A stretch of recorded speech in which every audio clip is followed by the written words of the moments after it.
আজকে আমি আলোচনা করব দশম শ্রেণীর ইতিহাসের তৃতীয় অধ্যায়ে প্রতিরোধ বিদ্রোহ বৈশিষ্ট্য এবং বিশ্লেষণ নামক অধ্যায়টি। এই সমগ্র অধ্যায়ের পুরো বিষয়টিকে আমি তিনটে ভাগে ভাগ করব এবং তিনটে ভাগের আলাদা আলাদা ক্লাসে আমি আলোচনা করব। প্রথম ভাগটা কি? আদিবাসী বিদ্রোহ সমূহ, যেটা আজকের ক্লাসে হবে।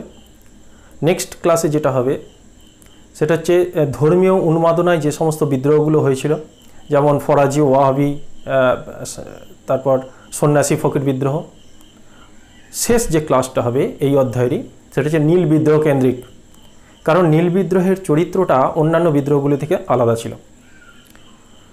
আজকের যে আলোচনার বিষয়বস্তু সেটা হলো আদিবাসী বিদ্রোহ সমূহ, এবং এই আদিবাসী বিদ্রোহের মধ্যে কী কী থাকবে আমরা এই বোর্ডে দেখাবো। প্রথমত চুয়ার বিদ্রোহ, তারপর কোল বিদ্রোহ, তারপর সাঁওতাল বিদ্রোহ এবং সর্বশেষ মুন্ডা বিদ্রোহ। আমরা এই বিদ্রোহতে ঢোকার পূর্বে একটা বিষয় একটু আলোচনা করে নিই।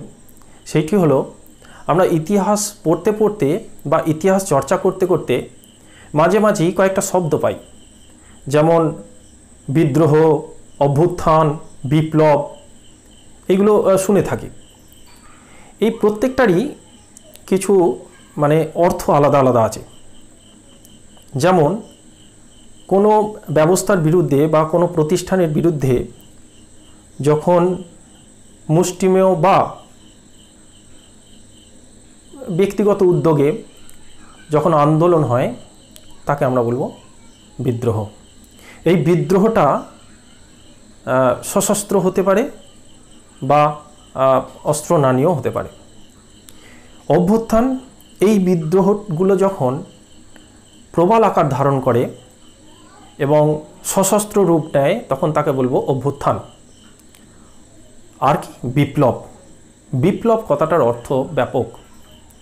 কোনো কিছুর যখন আমূল পরিবর্তন ঘটে যে ঘটনার মধ্যে দিয়ে, তাকে আমরা বিপ্লব বলবো।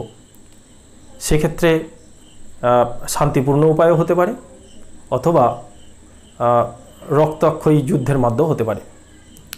এই যে বিপ্লব, যেমন উদাহরণ দিয়ে যদি বলি যে ফরাসি বিপ্লব, 1789 খ্রিস্টাব্দের ফরাসি বিপ্লব, তারপরে ইংল্যান্ডের শিল্প বিপ্লব। এই বিপ্লব কথাটা অর্থাৎ আমূল পরিবর্তন, সে সমাজ, অর্থনীতি, রাজনীতি, ধর্মীয় বিভিন্ন দিকে হতে পারে। আজকের যেহেতু আমাদের আলোচনার বিষয়বস্তু হচ্ছে আদিবাসী বিদ্রোহ সমূহ, সেই কারণে আমি এই বিপ্লব, বিদ্রোহ এই বিষয়টা একটু ভেঙে বলে দিলাম। এবার আমরা মূল বিষয়ে চলে আসি। এই যে আদিবাসী সম্প্রদায় বিদ্রোহ করেছিল, কেন করেছিল, এটা একটা মূল প্রতিপাদ্য বিষয় আলোচনার। কারণ শুধুমুধু তো কেউ বিদ্রোহ করে না। আদিবাসী সম্প্রদায়রা হচ্ছে ভারতবর্ষের আদি সম্প্রদায়, অর্থাৎ মূল বাসিন্দা, আদি বাসিন্দা। ইংরেজরা ভারতবর্ষে মূলত বাংলা, বিহার, উড়িষ্যায় দেওয়ানি লাভ করার পর থেকে তারা এখানকার রাজনীতি, অর্থনীতি, সমাজ সমস্ত কিছুর ওপর নিয়ন্ত্রণ আরোপ করতে থাকে। স্বাভাবিকভাবে আদিবাসী সম্প্রদায়দের ওপরও নিয়ন্ত্রণ আরোপিত হয়। 1770 পর থেকে ব্রিটিশ ইস্ট ইন্ডিয়া কোম্পানি বিভিন্ন রকম রাজস্ব বিষয়ে পরীক্ষা নিরীক্ষা শুরু করে। আমরা জানি যে আদিবাসী সম্প্রদায়ের বেশিরভাগই ছিল কৃষক। তারা সমাজের যে মূল যে কৃষিজীবী শ্রেণী তাদের থেকে একটু বিচ্ছিন্ন ছিল, কারণ সমাজের যে কৃষক শ্রেণী তারা বৃহত্তর সমাজে অবস্থান করত, কিন্তু এই আদিবাসী সম্প্রদায় বন জঙ্গল পরিষ্কার করে সেখানে কৃষি জমি তৈরি করে সেখানে তারা চাষাবাদ করত এবং নিজেদের জীবন ধারণের ফসল উৎপাদন করত। কিন্তু ব্রিটিশ সাম্রাজ্য প্রতিষ্ঠার পর বিভিন্ন ভূমি রাজস্ব নীতি চালু হওয়ার ফলে সাঁওতাল বা আদিবাসী সম্প্রদায়দের এই জমির ওপর রাজস্ব আরোপিত হতে থাকে এবং আদিবাসী সম্প্রদায়ের এতদিন পর্যন্ত যে নিজেদের নিয়ম বা নীতি আইন কানুনের মধ্যে তারা অতিবাহিত করত। ব্রিটিশ সাম্রাজ্য বা ব্রিটিশ শাসন প্রতিষ্ঠার পর ব্রিটিশ আইন কানুন সেখানে বলবৎ হয়। স্বাভাবিকভাবে আদিবাসী সম্প্রদায়দের জীবনের ওপর নেমে আসে এক করুণ অধ্যায়। এই করুণ পরিস্থিতি থেকে মুক্তি পাওয়ার উদ্দেশ্যেই আদিবাসী সম্প্রদায়রা মূলত বিদ্রোহ ঘোষণা করেছিল এবং তাদের বিদ্রোহের কেন্দ্রবিন্দুতে ছিল ব্রিটিশ ইস্ট ইন্ডিয়া কোম্পানির কর্মচারী, বিভিন্ন ইজারাদার, জমিদার, ইংরেজ শাসিত ইংরেজের অধীন যে জমিদার তাদের বিরুদ্ধে। এবং বেশিরভাগ ক্ষেত্রে আন্দোলন বা বিদ্রোহ ব্যর্থ হলেও তার ফল ছিল সুদূরপ্রসারী। আমরা এবার এক একটা বিদ্রোহ একটু একটু করে আলোচনা করব। প্রথমেই যে বিদ্রোহটা আলোচনা করব সেটা হলো চুয়ার বিদ্রোহ। চুয়ার বিদ্রোহ কোথায় হয়েছিল? মূলত মেদিনীপুর, বাঁকুড়া, বীরভূম, পালামৌ, সিংভূম, মানভূম এই অঞ্চলে যারা বসবাস করত তাদেরকে, যে আদিবাসী সম্প্রদায় বসবাস করত, যেমন কোড়া, তারপরে লোধা, বাগদি, মাঝি, এদের একত্রে বলা হতো চুয়ার। চুয়ার কথাটার আবিধানিক অর্থ হলো নিচ জাতি এবং এরা মূলত পার্শ্ববর্তী এলাকার যে জমিদার ছিল তাদের অধীন পাইক বা রক্ষী হিসাবে কাজ করত। তার সঙ্গে রক্ষী হওয়ার ফলে তারা জমি পেত জমিদারদের কাছ থেকে, সেই জমিকে বলা হতো পাইকান। ব্রিটিশ সাম্রাজ্য প্রতিষ্ঠার পর নতুন ভূমি রাজস্ব নীতি আরোপিত হওয়ার ফলে জমিদারদের জমির ওপর যেমন রাজস্ব আরোপিত হয়, তেমনি এই পাইকান জমির ওপরও রাজস্ব আরোপিত হতে থাকে। এতদিন পর্যন্ত তারা যে নিষ্কর জমি ভোগ করত সেই নিষ্কর জমির ওপর এখন রাজস্ব আরোপিত হয় ব্রিটিশদের দ্বারা। ফলস্বরূপ জমিদার শ্রেণী বিদ্রোহ করে ইংরেজদের বিরুদ্ধে এবং তার সঙ্গেই পরোক্ষভাবে এই চুয়ারগণ বিদ্রোহে যুক্ত হয়ে যায়। চুয়ারদের প্রথম পর্বের যে বিদ্রোহ হয়েছিল 1768-69 খ্রিস্টাব্দে ধলভূমের রাজা জগন্নাথ সিংহের নেতৃত্বে প্রায় 50,000 চুয়ারদের সংগঠিত করে তিনি ইংরেজদের বিরুদ্ধে বিদ্রোহে অবতীর্ণ হন এবং এই বিদ্রোহের ব্যাপকতা দেখে ব্রিটিশ সরকার পিছু হটতে থাকে এবং জগন্নাথ সিংহকে তার জমিদারি ফিরিয়ে দিতে বাধ্য হয়। পরবর্তী যে বিদ্রোহ হয় অর্থাৎ দ্বিতীয় পর্ব 1798-99 খ্রিস্টাব্দে, এবং এই বিদ্রোহ একটা এর ব্যাপকতাটা ছিল আর একটু বেশি। প্রথম পর্বের যে বিদ্রোহ ছিল তার থেকে একটু বেশি। এই বিদ্রোহের কেন্দ্রবিন্দু ছিল মেদিনীপুর, মূলত মেদিনীপুর। বাঁকুড়ার রায়পুরের জমিদার দুর্জন সিংহ এই বিদ্রোহের নেতৃত্ব দিতে শুরু করেন এবং মেদিনীপুরের কর্ণগড়ের রানী শিরোমণি এই বিদ্রোহে মদত দেয়। এছাড়াও বিভিন্ন জমিদার শ্রেণী এই বিদ্রোহে সামিল হয়। বিদ্রোহের ব্যাপকতা ছড়িয়ে পড়ে বিভিন্ন জায়গায় এবং এই বিদ্রোহের ব্যাপকতা এতটাই ছড়িয়ে পড়ে যে ব্রিটিশ সরকার এটাকে দমন করার চেষ্টা করে, কিন্তু ব্রিটিশ সরকার এটাকে দমন করতে পারেনি। শেষ পর্যন্ত চুয়ারদের সঙ্গে আপোষ করে রাজস্বের পরিমাণ কমিয়ে তাদের সঙ্গে একটা চুক্তিতে আবদ্ধ হয়। এইভাবে চুয়ার বিদ্রোহ আস্তে আস্তে স্তব্ধ হয়ে যায়। এই গেল চুয়ার বিদ্রোহ। এর পরের যে বিদ্রোহটা নিয়ে আমি আলোচনা করব সেটা হচ্ছে কোল বিদ্রোহ। প্রথমেই দেখে নেব কোল বলতে কাদের বোঝায়। মূলত হো, মুন্ডা, ওরাও এই সমস্ত সম্প্রদায়কে একত্রিত কোল বলা হতো এবং এরা বাস করত ছোটনাগপুর মালভূমি, মূলত রাঁচি, পালামৌ, সিংভূম, মানভূম এই সমস্ত পার্বত্য অঞ্চলে এরা বসবাস করত। বিদ্রোহের মূল কারণটা কি? 1820 খ্রিস্টাব্দ থেকেই এই ছোটনাগপুর মালভূমি অঞ্চলে ইংরেজদের সরাসরি কর্তৃত্ব স্থাপিত হয় এবং এখানে ইজারাদার নিযুক্ত করা হয়। ইজারাদার নিযুক্ত করার ফলে যেটা দেখা যায়, নতুন ভূমি রাজস্ব নীতি অনুযায়ী রাজস্বের পরিমাণ বৃদ্ধি করা হয়। স্বাভাবিকভাবে এই কোলরা অর্থাৎ এই আদিবাসী সম্প্রদায়রা যে জঙ্গল পরিষ্কার করে যে জমি এতদিন ভোগ করত, নিষ্কর জমি ভোগ করত, সেই নিষ্কর জমির ওপরও রাজস্ব আরোপিত হয়, উচ্চহারে রাজস্ব আরোপিত হয়। মূলত এই রাজস্ব বৃদ্ধির প্রতিবাদেই বুদ্ধ ভগত, জুয়া ভগত, ঝিন্দাই রায় মানকি, সুই মুন্ডা বিদ্রোহে ঝাঁপিয়ে পড়ে। ইংরেজদের কাছারি বাড়ি আগুন ধরিয়ে দেয় এবং গুপ্ত হত্যা শুরু হয় এবং দেখা যায় যে কোল বিদ্রোহ একটা ব্যাপক রূপ লাভ করেছিল। ইংরেজদের কাছে এই কোল বিদ্রোহ অত সহজে তারা দমন করতে পারেনি। শেষ পর্যন্ত উইলকিনসন বিভিন্ন ইংরেজ সেনার কলকাতা, পাটনা বিভিন্ন জায়গা থেকে সেনাবাহিনী এনে এই বিদ্রোহ দমনের চেষ্টা করে।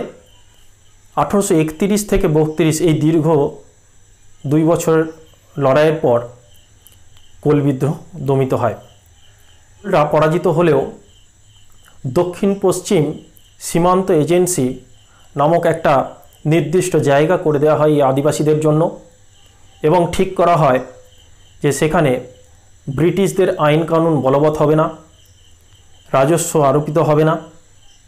সেখানে পুরানো যে পদ্ধতি ছিল অর্থাৎ সাঁওতাল এই আদিবাসী সম্প্রদায়রা নিজেরা যে আইনের মধ্যে প্রচলিত হতো বা যে রাজস্ব নীতি, যে জমি তারা ভোগ করত, সেইভাবেই একটা রাজস্বের বিনিময়ে পরিবর্তে তাদেরকে সেখানে পুনরায় বহাল রাখা হয়।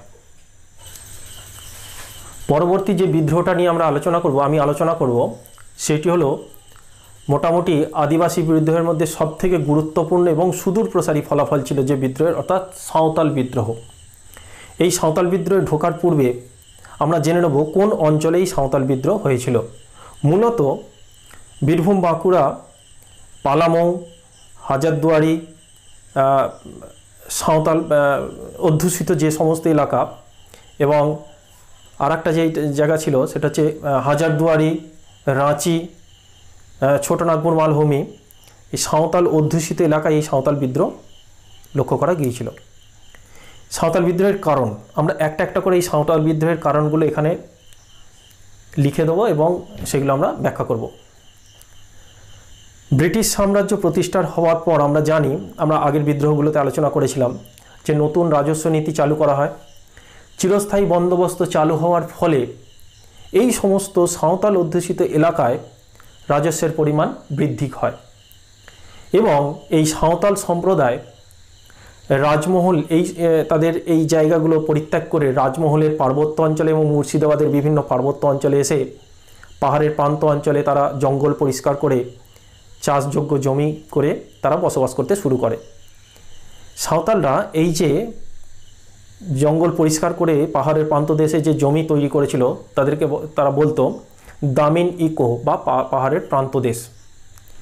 ভূমি রাজস্ব নীতি চালু করার ফলে সাঁওতালদের এই নিষ্কর জমিগুলোর ওপরেও উচ্চাহারে খাজনা আরোপিত হতে থাকে বা রাজস্ব আরোপিত হতে থাকে।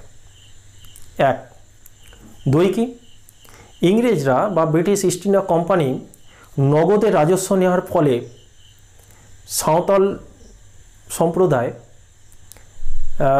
নগদ অর্থের প্রয়োজনে বিভিন্ন জমিদার, ইজারাদার এবং মহাজনদের কাছ থেকে ধার অর্থাৎ ঋণ করতে বাধ্য হয়।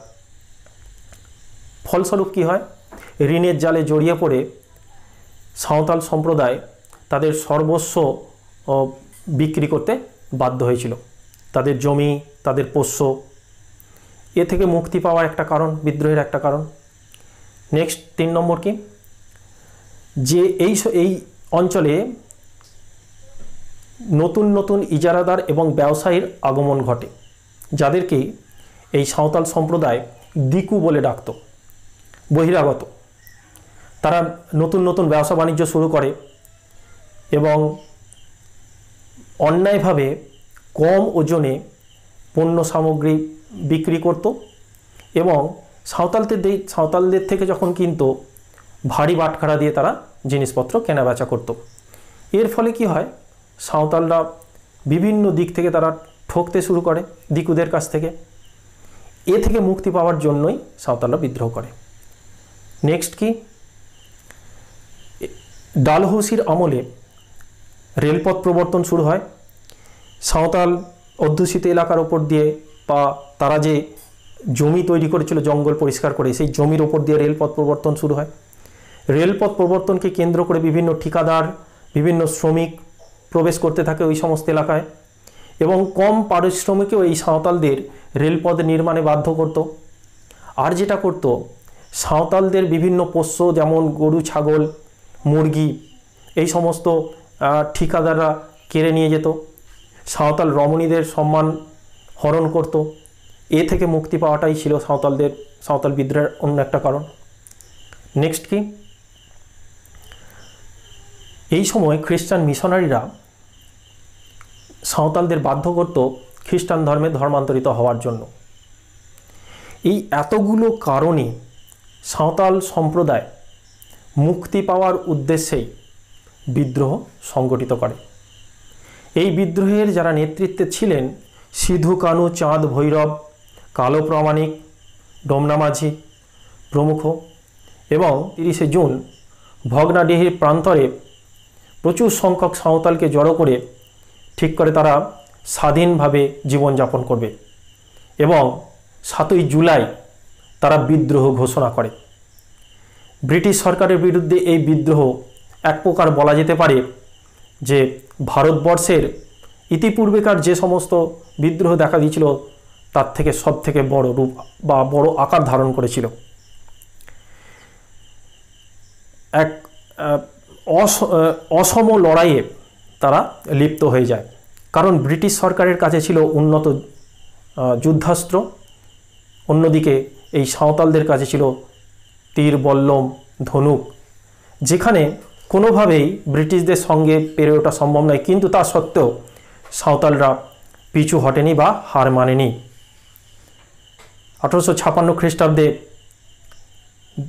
কয়েকদিন দীর্ঘ লড়াইয়ের পর সাঁওতালরা পরাজিত হয় এবং আমরা জানি সিধু কানু সহ বহু সাঁওতাল নেতৃত্বের ফাঁসি হয়েছিল। এবার আমরা যদি যে ফলাফলে যাই, সাঁওতাল বিদ্রোহের ফলাফল ছিল সুদূর প্রসারী। অনেকে 1857-এর মহাবিদ্রোহকে প্রথম স্বাধীনতার লড়াই বলে থাকলেও এই স্বাধীনতার লড়াইয়ের বীজ রোপিত হয়েছিল সাঁওতাল বিদ্রোহের মধ্যে দিয়ে অনেকে মনে করে থাকেন।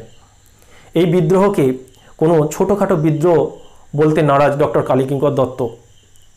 অনেকেই এই বিদ্রোহে কেবল শুধু সাঁওতালদের নয়, অনেক নিম্ন শ্রেণীর যারা মানুষ, যারা খেটে খাওয়া মানুষ, তারা এই সাঁওতালদের সঙ্গে যোগ দিয়েছিলেন তাদের মুক্তির আশায়, কারণ তারাও ছিল কৃষক। এই পরিস্থিতিতে সাঁওতাল বিদ্রোহ কিন্তু কোনোভাবেই ছোট করে দেখা যাবে না। এর ব্যাপ্তিটা পরবর্তীকালে বা এই বিদ্রোহের থেকেই রসদ নিয়ে পরবর্তীকালে আরও ব্যাপক আকারে বিদ্রোহ সংগঠিত হয়েছিল। আর কি ফলাফল? সাঁওতাল পরগনা নামক একটি জেলা ঘোষণা করা হয়। বলে দেওয়া হয় যে এখানে সাঁওতালদেরই আইন কানুন বলবৎ থাকবে, নতুন করে রাজস্ব আরোপিত হবে না, যেটা হবে কেবলমাত্র খ্রিস্টান মিশনারিরা এখানে প্রবেশ করতে পারবে। অর্থাৎ সামগ্রিকভাবে দেখতে গেলে সাঁওতালরা পরাজিত হলেও তারা তাদের দাবি আদায়ে অনেকটা সফল হয়েছিলেন, কিন্তু এই ধর্মান্তরিতকরণ পদ্ধতিটা কিন্তু তখনও চালু ছিল।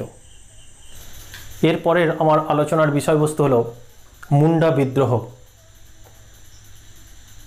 1899 থেকে 1900 খ্রিস্টাব্দের মধ্যে এই বিদ্রোহ সংগঠিত হয়।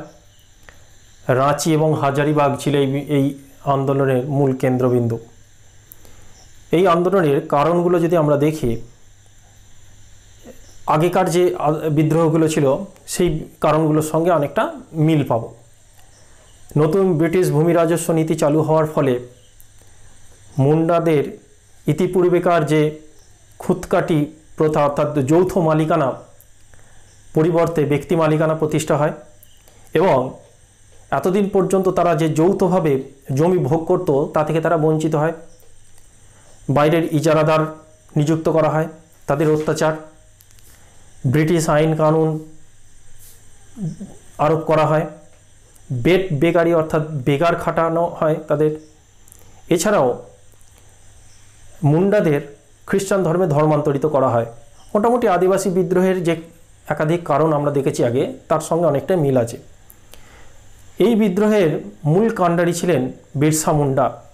তিনি চাইবাসার জার্মান স্কুলে তার ছাত্রাবস্থা গিয়েছিল, সেখানেই পড়াশোনা করেছিলেন। অ্যাংলিকান চার্চের সংস্পর্শে এসে তিনি খ্রিস্ট ধর্মান্তরিত হয়েছিলেন। কিন্তু কিছুদিন পর খ্রিস্ট ধর্মের বা খ্রিস্টান চার্চের সঙ্গে তার মনোমালিন্য হয়। তিনি তার আদি ধর্মে ফিরে যান এবং তিনি নিজেকে ধরতি আবা বা ধরণীর পিতা হিসাবে ঘোষণা করতে থাকে এবং মুন্ডার রাজ প্রতিষ্ঠার সংকল্প গ্রহণ করেন। ইংরেজদের বিরুদ্ধে তীব্র তার প্রতিবাদ শুরু হয় বিরসা মুন্ডার নেতৃত্বে। 1899-1900 খ্রিস্টাব্দের মধ্যে এক দীর্ঘ লড়াই শুরু হয়। ইংরেজদের কাছারি, সরকারি অফিস ধ্বংস করা, আগুন জ্বালানো, এর পাশাপাশি দুর্দম গতিতে বিদ্রোহ চলতে থাকে। কিন্তু স্বাভাবিকভাবেই আমরা জানি যে ইংরেজরা আধুনিক অস্ত্রে সজ্জিত হওয়ার ফলে মুন্ডা বিদ্রোহ দমিত হয়। অন্যান্য বিদ্রোহের মতো এই বিদ্রোহে তারা পরাজিত হয়। কিন্তু এই 1900 খ্রিস্টাব্দে বিচার চলাকালীন মাত্র 25 বছর বয়সে বিরসা কলেরা হয়ে, বিচারাধীন অবস্থাতেই কলেরা হয়ে তার মৃত্যু হয়। এই বিদ্রোহ খুব অল্প সময় হলেও এর প্রভাব পড়েছিল কিন্তু মুন্ডাদের মধ্যে। ছোটনাগপুর প্রজাস্বত্ব আইন চালু করা হয়। এছাড়া খুঁতকাটি প্রথা ফিরিয়ে আনা হয়, বেকার খাটা বন্ধ করা হয়, বেকার খাটানো। আর একটা যেটা সবথেকে বড় পরিবর্তন লক্ষ্য করা গিয়েছিল, বিরসা মুন্ডা, মুন্ডাদের মধ্যে বিরসা মুন্ডা দেবতা জ্ঞানে পূজিত হতে থাকে। এইভাবে আদিবাসী সম্প্রদায়ের যে সমস্ত বিদ্রোহগুলো ছিল, সেই বিদ্রোহগুলোর মূল উদ্দেশ্য মোটামুটি মূল উদ্দেশ্য একই ছিল, যে ব্রিটিশ সরকারের ভূমি রাজস্ব নীতির বিরোধিতা করা এবং তাদের পুরানো যে অধিকার ছিল সেটা প্রতিষ্ঠা করা। এই সমগ্র আদিবাসী বিদ্রোহের সঙ্গে আমি একটা বিষয় আলোচনা করব। আদিবাসী বিদ্রোহের পরে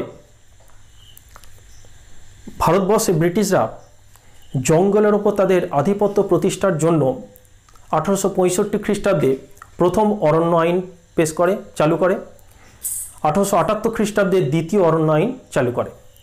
এই দ্বিতীয় অরণ্য আইন অনুযায়ী অরণ্যকে 3টে ভাগে ভাগ করা, একটা সংরক্ষিত, সুরক্ষিত এবং জনগণের জন্য উন্মুক্ত। এই অরণ্য আইন চালু করার পর এই যে আদিবাসী সম্প্রদায় এতদিন পর্যন্ত জঙ্গলকে যেভাবে তাদের নিজেদের স্বাধীনভাবে ভোগ করতে পারত, সেই ভোগ করার অধিকারটুকু ব্রিটিশ কোম্পানি ছিনিয়ে নেয়।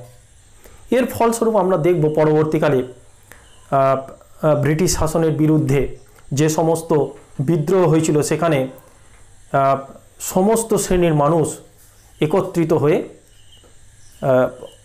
যুদ্ধে অবতীর্ণ হয়েছিল এবং বলা যেতে পারে পরবর্তীকালের যে সমস্ত স্বাধীনতার যুদ্ধ বা স্বাধীনতার লড়াই হয়েছিল, সেই স্বাধীনতার লড়াইয়ের রসদ জুগিয়ে গিয়েছিল এই আদিবাসী সম্প্রদায়ের যে বিদ্রোহ ছিল এবং তার যে বীর গাথা, সেগুলো মানুষকে উদ্বুদ্ধ করতে সাহায্য করেছিল। আজকের ক্লাস এই পর্যন্তই। যাবতীয় এই ক্লাস সংক্রান্ত যাবতীয় প্রশ্ন তার ডেসক্রিপশানে আমি আলোচনা করে দেবো।